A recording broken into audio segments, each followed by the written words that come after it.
Nahack ba ang GCash mo at ano ang mga dapat mong gawin? Nakaka-stress talaga ang ma-scam ang GCash mo lalo na kung may lamang cash sa iyong wallet. Bukod dito, ginagamit din ng mga scammer ang G-Loan, G-Gives at G-Credit. At kung minsan, mas malala pa kung nakalink ang iyong bank account at naka-auto password pa. So, matik na magkakaroon siya ng access dito. So narito na ang mga problema at solusyon kung na-scam ang inyong GCash. Napansin mo na may unauthorized transaction sa iyong GCash account at ano ang mga dapat mong tignan. So unang-una, makikita mo sa iyong transaction history kung may unauthorized money transfer o unexpected charges.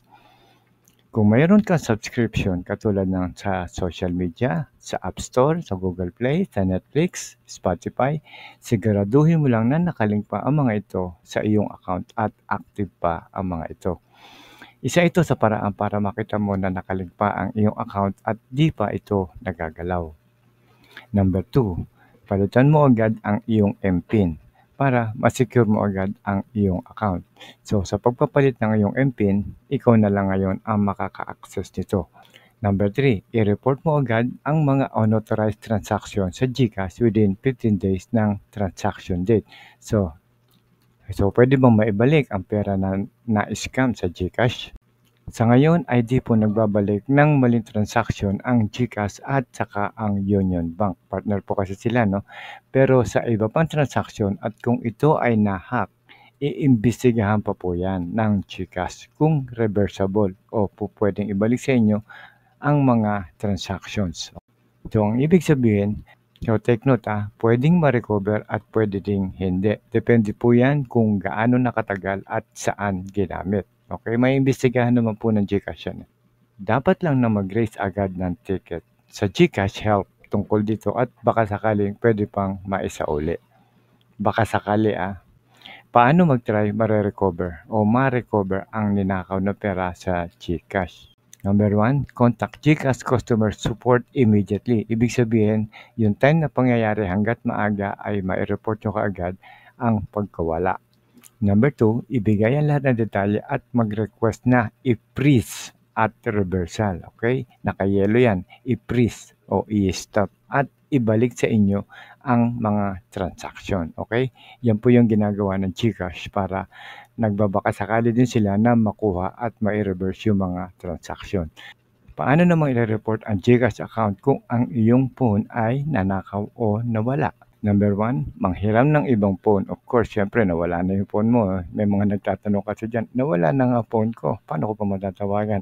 Okay, manghihiram po tayo ng ibang phone at gagamitin ng GCash Help Center o kaya ay tumawag sa kanilang hotline 2882 para mag-report. So number 2, mag-request ng temporary block. Okay? Ibig sabihin, ipapa-stop nyo o i-block nyo sa inyong GCash account para maiwasan pa ang mga susunod na unauthorized transaction. So maire-report ba ang inyong pera kung na-scam? Number 1, so nangyari na-scam na kayo. So hindi pa rin sigurado na maibabalik pero may pag-asa o magbabakasakali tayo at depende pa rin yan sa number 1, paano na-send? Number 2, magkano pinadala nyo? At number 3, gaano katagal bago na-report? Okay, yan yung sinasabi natin kanina na 15 days lang ang grace period natin magsimula nung date ng transaction. So, paano natin i-block ang SIM card? Number 1, kailangan kontakin naman ang inyong service provider. Kung halimbawa, smart kayo, so smart ako, kontakin nyo. Kung Globe kayo, sa Globe din kayo pupunta. Sa kanilang number 1, customer service provider o kaya pwede niyong bisitahin ang mga tindahan ng inyong service provider. Okay?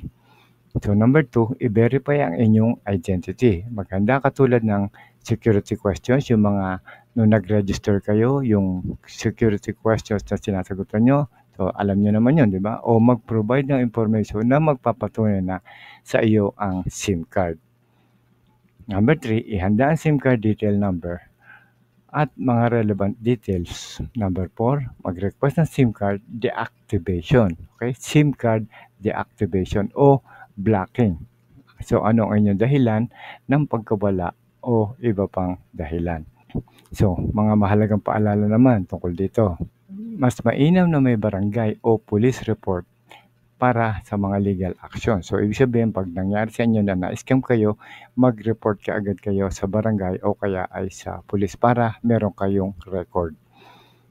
Number 2, huwag kakalimutan kontakin ang mga nakalink na bangko. Halimbawa, nakakonect ang inyong GCash sa BPI, so kukontakin nyo rin ang BPI para aware sila na meron nangyayari sa inyong account at sabihan sila na na-hack ang inyong account at ipapasecure mo ang iyong account.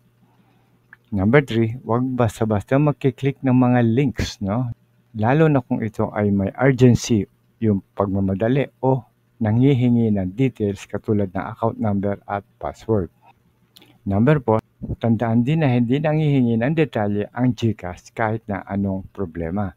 Andyan ang GCash customer service na pwede nyong pagtanungan. Okay? So, sa customer service lang kayo palagi magtatanong o lalapit.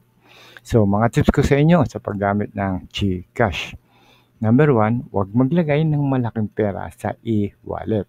Maglagay lang ng sapat na gagamitin nyo na pang transaction. Yung ginagamit nyo na cash in, cash out, yung mga pambayad, yan. Hanggat maaari, konting-konti lang ititira nyo para sa mga emergency, okay?